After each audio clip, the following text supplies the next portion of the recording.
Thanks a lot. So yes, I am the enology extension specialist for the state of Kentucky. There are 70 plus wineries in the state, but you definitely cannot make good wine without good grapes. So highly familiar. My background is plant and soil science, so I'm very familiar with grape production as well. So I was asked to talk about specifically table grapes for homeowner kind of situation. A lot of this translates commercially, but I'm trying to focus most of this on what you could do in a relatively small scale and as a homeowner. So a small background. I won't get too into the weeds about the history of wine and grape production in the U.S., but um, most grape production originated as early as the 1400s in the U.S. Most of this was European centric, so it's grapevines brought from Europe. Primarily, the founder of American wine would be Thomas Jefferson in the 1800s, and he let's just say it was very passionate about wine and grapes. But his vineyards failed miserably because the conditions in eastern United States are quite different than what he was used to in Europe. The biggest difference being more humid during the growing season and colder in the winter. So the grapes used to make wine in Europe primarily are the genus and species is Vitis vinifera. So the origin of this species is between the Black Sea and the Caspian Sea in what's now modern day Georgia. They have uh, warm to quite hot, dry summers. Because they're next to a large body of water, their winters are relatively mild, so they're not getting extreme temperature fluctuation in the winter like we do in the continental eastern United States, like Kentucky. And we get much more rainfall than they do during the growing season. So we have a lot more different disease challenges when trying to grow traditional European grape varieties. The benefit of being in the East, though, is that there are a lot of native species, specifically in the eastern United States, where there is a lot of rainfall.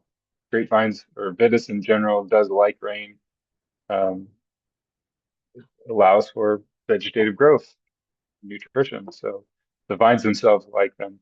But when growing Vitis vinifera, which is not native to the United States, that's where you get a little problem.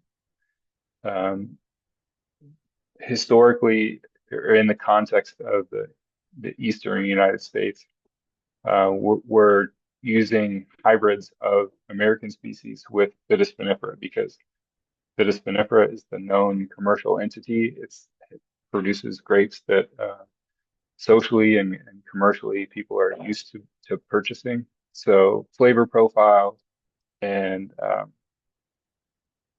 consistency of table grapes have been preferred to be Vitis vinifera.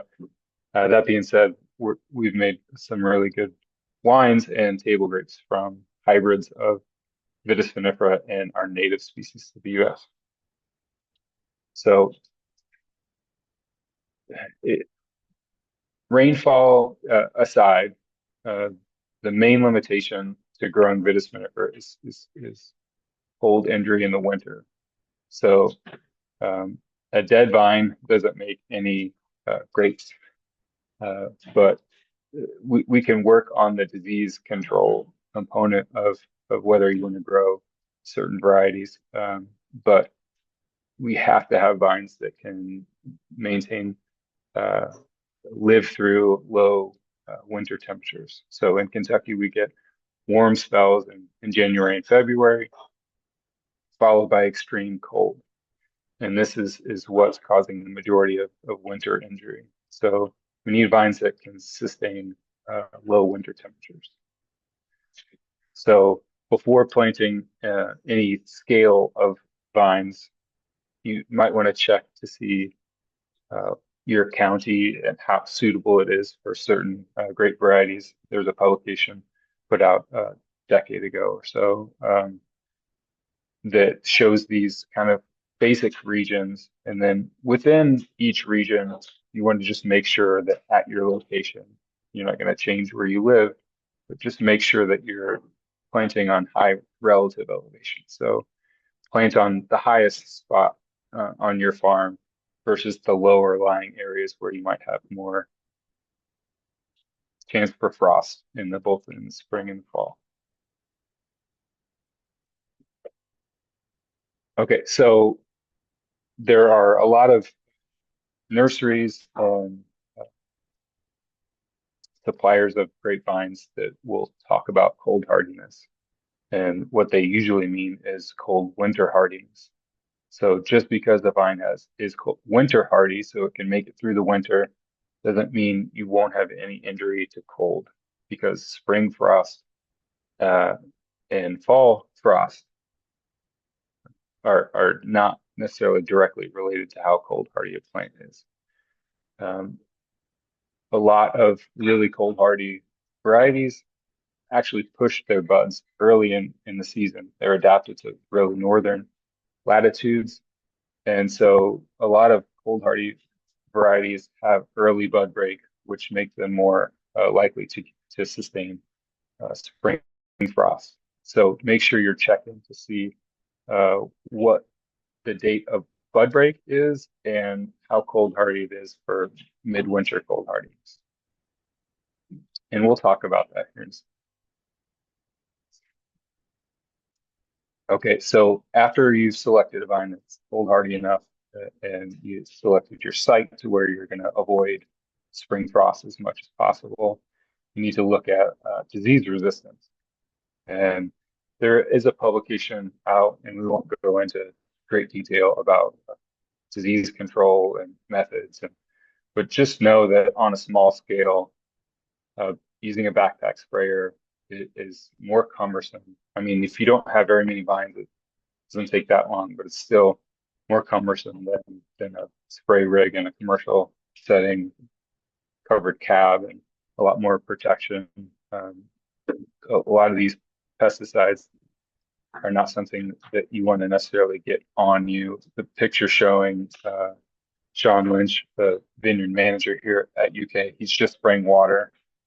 But if he was using a backpack sprayer or using any of these products that are listed here, he would have to have full suit and mask and respirator and all the things. So um, ideally, if you want to avoid this kind of thing, you're trying to select vines that have the most disease resistance, and definitely they need to match your ability and or desire to control disease. So a lot of really tasty grapevines that are cold hardy need a pretty rigorous spray program to get fruit through the growing season. But if this isn't something that you're willing to do, you want to definitely focus only on the most disease resistant, the most cold hardy varieties. So for those of you that are wanting to look at organic approaches, the last few years we've done some research, and there's been uh, viticulture kind of research studies across the eastern U.S. that are looking at alternatives to things like mancozeb and some systemic uh, conventional pesticide to control black rot, downy mildew, powdery mildew. So this publication from Cornell has kind of showed some of these kind of more organic approved and or biofungicides that are showing some real promise. I'm not going to really get into these specific things, but just to show you that they are potentially out there, and this could be a bit of a game changer for those of you that have been hesitant to plant um, wine grapes or table grapes because of their susceptibility to disease and wanting to avoid pesticide application. Um, the only downside to this, or the main downside to me, is that a lot of these are relatively new and quite expensive. So unless you're buying on relatively large scale or kind of sharing purchases with other growers. It's pretty expensive. Okay, so the main uh, timing of disease control is early in the season. So when tissues are really susceptible to disease or when they're very soft and very tender and you get a lot of rainfall, and this is where this tissue hasn't built up enough resistance to disease. You need to really control your canopy management stuff, pruning, shoot thinning, and definitely controlling fungal pathogens early in the season. So grapevines grow very rapidly. So bud break is usually that first or second week in April. And the next few slides will be showing you how rapid these vines can grow. So this is April 22nd. We're calling this day 0. The next slide will be 6 days later. So we have 3 inches of growth. And uh, grapevine clusters uh, will originate from within 12 inches, usually like more like 8 to 10 inches from the base of each shoot. So it's this early season growth that you're wanting to protect in these cluster inflorescens uh, that are highly susceptible to disease. This is where you want to make your focused effort on controlling those diseases. So the next slide will be a few days later. So this is 10 days. And so these vines can grow up to 2 inches in a day. So this is where we need to really focus your attention on making sure they're getting plenty of sunlight, plenty of air, and applying fungicide where is necessary. So after about 3 weeks, you're getting just pre-bloom. You're seeing clusters exposed, and this is they're again highly susceptible to things like phomopsis and black rot that will prevent you from getting any yield.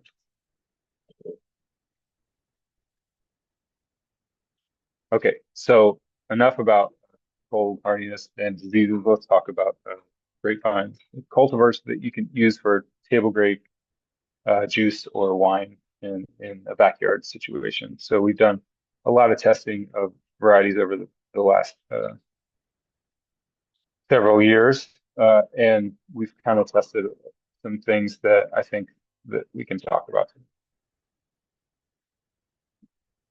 Okay, things that the kind of the classic backyard grape is the things that I hear consistently of stories about, oh, my relatives or my grandmother or grandfather grew Concord in his backyard, and and these kind of Labrusca grapes, things that you've heard of for a long time, are generally speaking crosses of Vitis vinifera and Vitis labrusca. So things like Concord, Delaware, and Catawba are really popular in the early 1900s and kind of have lasted for a long time because of the great production in the Northeast. These are relatively familiar flavors to people that grew up in the East, but not necessarily across the world. So the biggest problems I see with moving these from the Northeast to Kentucky is we're a lot more humid and a lot warmer. So things ripen earlier. We have more disease pressure. So you still have to, even though these are quote unquote American varieties, they have a high percentage of Vitis vinifera in their parentage, and they need to be sprayed in order to control disease. Also, they have this really intense candy-like flavor, which for people that are familiar with that flavor is something that they really, really like. And kids generally like candy. Kids like Labrusca grapes. So juices, jams, jellies are all great for these varieties. However, they tend to be a little bit susceptible to disease, so they need to be sprayed to get consistent yield. Concord is probably the most well known of these kind of Labrusca type grapes. It is very cold hardy. It ripens later in the season, which is good in our long season. We'd rather not have grapes ripening in July and August when it could be 85, 90 degrees outside. And the biggest downside to Concord is that it's highly susceptible to Phomopsis, downy mildew, powdery mildew, and it is seeded. So for those of you wanting to make jams, you have to do something with the seeds. This is a good grape though for juice and even wine. Uh, Delaware is also a seeded variety, but it has really excellent flavor. It's more delicate than Concord. Concord is pretty heavy. It's a little more floral. It's quite cold hardy, high yields. It has a little bit better disease resistance than Concord, but it's pretty susceptible to downy mildew. So late in the season, really starting in the early season, and then as it gets cool and wet later in the year, you really need to control downy mildew. It yields very well, so you need to make sure those leaves stay on until a killing frost, so that you can build enough carbohydrate reserves in the vine to keep them from either runting out, becoming less vigorous, or having winter injury, or both. Catawba is another one of these really highly aromatic Labrusca type grapes. Um, it is really kind of pretty versatile. People like to eat it in spite of the fact that it has seeds. It's late ripening.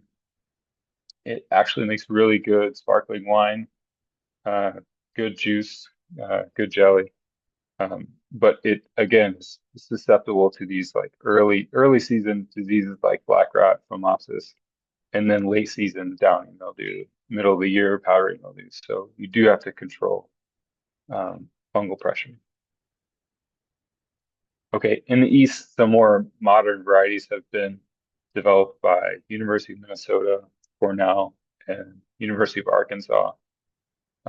Most of the stuff from Minnesota is very cold hardy. They tend to break bud a little early, and so it could be a risk for spring frost, and they ripen very early.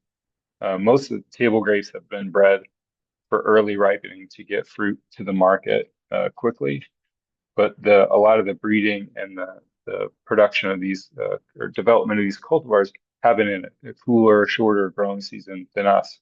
So having things ripen in July or early August, we have a few issues with that. Really high temperature, humidity, and especially things like green June beetle that they don't have in other growing regions. That when fruit is soft, June beetles are present in that late July, early August period. So University of Arkansas has been more prolific than the other two, and that's what we'll focus on first. A really cold hardy grapevine that does well in Kentucky is Jupiter. It has this like grapefruit elderflower kind of aroma to it. Everyone that eats this really likes it. The skin is very thin. It's seedless. Um, it's pretty versatile. We make it into sparkling wine, but you can make jams, jellies out of it. This is my favorite of the table grapes, um, but it does require balancing leaf area and fruit. So when you do have higher yields, you need to make sure that you have enough canopy to ripen that fruit. Um, or you start to get into reduced vigor over time. So vines kind of run out over time if you don't control or balance the crop. But this is a great grape if you're willing to control black rot early in the season and downy mildew late. So the next one from University of Arkansas, I really like this one too. It's a little bit winter tender. So in sites that get really cold in Kentucky or colder than others on that site suitability map, this is one that's on the border of being cold hardy enough. for us in Lexington anyway. Um, it has relatively easy to manage vigor and growth habit. The clusters of this unique kind of football shape. It's seedless, um, pretty disease resistant, but still have to have a pretty good spray program early in the season. And one of the main benefits of this is that it can stay on the vine quite a long period of time. You can pick it just as soon as it gets soft. It tastes good then, but it will hang for a few weeks. So you can extend your harvest season or market season um, for at least 3 or 4 weeks. Okay, of the table grapes from University of Arkansas, Mars is the one that I would recommend the most for a backyard or home grower because of its extreme cold hardiness and disease resistance. It's still in really wet years. D when you get rain during bloom, you're still going to get black rot. So you still have to control black rot, but powdery mildew, downy mildew, phomopsis are much less of a problem with Mars. It's, in my opinion, a much more superior variety than Concord, and it has the similar. If you like Concord, you will like Mars. It's this flip skin variety and has that kind of Concord aroma and flavor. So this is one I would highly recommend you all look into. Okay, there has recently been 4 or 5 different seedless grapes released from University of Arkansas that if you've been looking, you might have seen. Joy, gratitude, hope, and faith.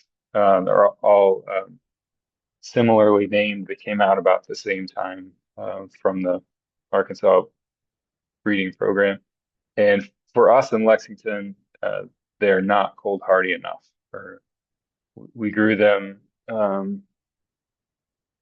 I think it was 2017, and we had 2 successive winters that more than 50% of the vines were dead. So this block got pulled out. So there has been a lot of people talk highly of these varieties, but we don't have enough experience to say that they're commercially viable and or consistently produce yield in a home vineyard situation because of this cold hardiness issue. All of them had really good tasting fruit. They made it through the program because of that. But I'm not sure about cold hardiness on those. Okay, so let's talk now about the Cornell breeding program. Marquis was released 15, 20 years ago. It is the closest thing that we have in Kentucky, I think, to pineapple. It tastes, to me, when it's fully ripe, it tastes just like pineapple. It's great flavor. The skin's really thin. It's really nice to eat. The clusters are really large. You can get really high yields if you manage the canopy appropriately.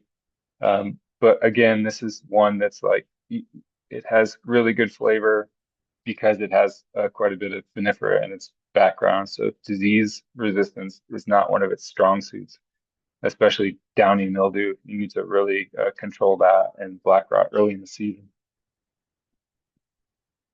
Reliance is another one from the Cornell program that I really like the taste of the mature fruit.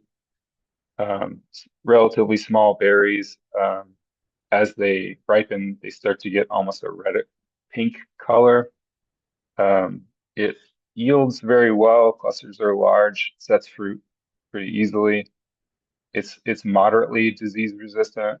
In wet springs, you still have to really have control early in the season. But this is the heartbreak grape. It tastes so good, but if you get any kind of rain after the fruit has softened, it tends to split and it ripens relatively unevenly. So it's not a once over harvest. You tend to get some bunches that ripen faster than others, so you're having to go through multiple times. If you have the patience and you're willing to go through some heartbreak of rain during the harvest season and losing a lot of fruit, it's worth it. The taste is very good. And it's relatively cold hardy, but still needs some disease control, especially early in the season. Einset is another one from Cornell. We haven't had much luck growing this in Lexington. It doesn't seem to set fruit. Kind of not really sure why. It could be phimosis, but we haven't had good laboratory um, diagnosis saying that that's exactly what it is. But it's relatively highly susceptible to disease, but it does have quite good flavor when it is ripe. But this is one I would kind of avoid. Okay, so those are table grapes that I would say you could grow in a backyard situation. I would also think that there's more variety of wine grapes or grapes that are seeded that are typically have the use of making wine. These can be slightly more disease resistant. They ripen later in the season when it's cooler. They do make really good wine, but can also be used to make juice and jelly as well. So Norton, Villard Blanc, and Villard Noir are ones that I would recommend in a home or backyard situation. I'm going to talk about those quickly. Norton, much like Mars, Mars, the seedless table grape from the Arkansas program. Norton is an old, it was a seedling discovered, and we think Virginia, early 1900s. It's really endemic to the area, so it's a hybrid, we think, of Estevalis and Vitis vinifera. It ripens really late, it's very cold hardy, resistant to disease. It makes it through early wet springs with not much problem with black rot if you maintain open canopy. It has really good color. This is a health nut grape. It has high concentration of anthocyanin and these health protective compounds and makes relatively high acid wine. So this is one that's like if it's grown well and well made into wine, it can make really high quality wine, but it tends to be higher in acid than some other grapes that are used to make wine. Um, the next two are from a French breeding program that was late 1800s. So Villard Blanc and Villard Noir were the best examples of these varieties from a few breeders in the southern part of France in late 1800s, early 1900s. Villard Blanc makes really good. We make it into sparkling wine, but it's quite disease resistant um, and avoids spring frost. So it has really late bud break. Um, it does need a pretty good site. So if you're in a colder area or up in the mountains, in a colder site in Kentucky, you might have some issue with winter injury and really cold winters, but that's kind of the worst thing about it. So it's one of my favorite grapes to grow for sure and to make wine out of. Villard Noir, like Norton, is somewhat resistant to black rot, which is kind of the factor for disease control. So black rot will take the fruit away, so you have zero yield. Villard Noir, we had this in an organic spray program this year under really wet conditions, and we had nearly full yield. So I like this a lot for wine production, but you can also make good juice or jelly out of this too. It's relatively easy to manage in the vineyard. It's a relatively open growth habit. Makes it kind of fun. You're not fighting shoots to train them to keep the canopy open. Okay, so I'm not going to focus a lot on training systems, but this is one, I think, in my opinion, a positive thing about the backyard situation. There's lots of ways you can train grapevines. You can use an arbor, or essentially you can, they're very malleable. They grow a lot in the growing season. A shoot extension is quite rapid and long. So you can they're malleable. You can train them to a lot of different shapes. Um, the best things that we've kind of seen is where you can get fruit to hang. So we're promoting right now a system that we've developed at UK here in Lexington. It's called the V-shaped trellis. It's a pretty simple system. It uses a fruiting wire that's about 55 inches off the ground, and then above that we have a simple cross arm. It's 12 to 13 inches wide and uses two sets of two wires, so four foliage wires to separate half of the shoots going to the east side, half of them to the west. Um, I think this is pretty inexpensive kind of system that can be used in a backyard situation. This system is similar to something that is called the Watson system. It was developed south of here, Georgia. It's used quite a bit in Texas.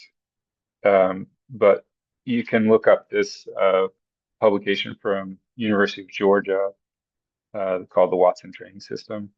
Um, in my opinion, this is a little expensive. The arms are $8 a piece, or that was as of last or a year and a half ago. I'm not sure what they are now. But the system is very similar to what we developed with the V-shaped. You're having shoots go not quite horizontally, but more upright, not trailing like the single high wire. Okay, I was asked to talk about nurseries, where you should be looking for grapevines, what things to avoid. I would just avoid anything where you're not being very cognizant or aware of what cultivar, what variety you're actually getting, and is it suited for your site. The two most common used nurseries for commercial vine production are Double A Vineyard and Northeastern Vine Supply. I'm not only recommending these. There are other nurseries, but these tend to have a lot of the varieties that I talked about today, um, and the pricing is pretty reasonable. So if you have any questions about um, nurseries, these are the two I would look at first, but that doesn't say that these are not the only ones. And again, try to avoid things that have a high percentage of Vitis vinifera, things like Thompson seedless, or buying wine grapes like Cabernet Sauvignon or Chardonnay or Syrah, and planting them in Kentucky, because you're not going to be happy with the cold hardiness and disease resistance that they're going to provide. So in summary, uh, grape cultivars, cultivar selection, I think is the most important thing when first getting started in a home vineyard setting, and using varieties like Norton, Villard Noir, and Mars will be the closest thing we have to kind of bulletproof, where you're not having to spray a whole lot or really at all, especially if you're okay with losing crops every once in a while when it's overly wet. But Norton, Villard Noir, and Mars are the most disease resistant that also have good fruit quality.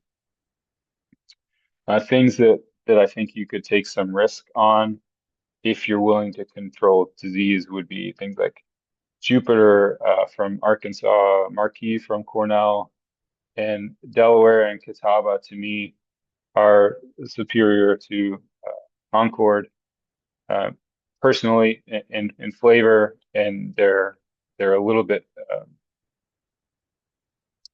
I guess, different than what what people kind of expect out of Labrusca types.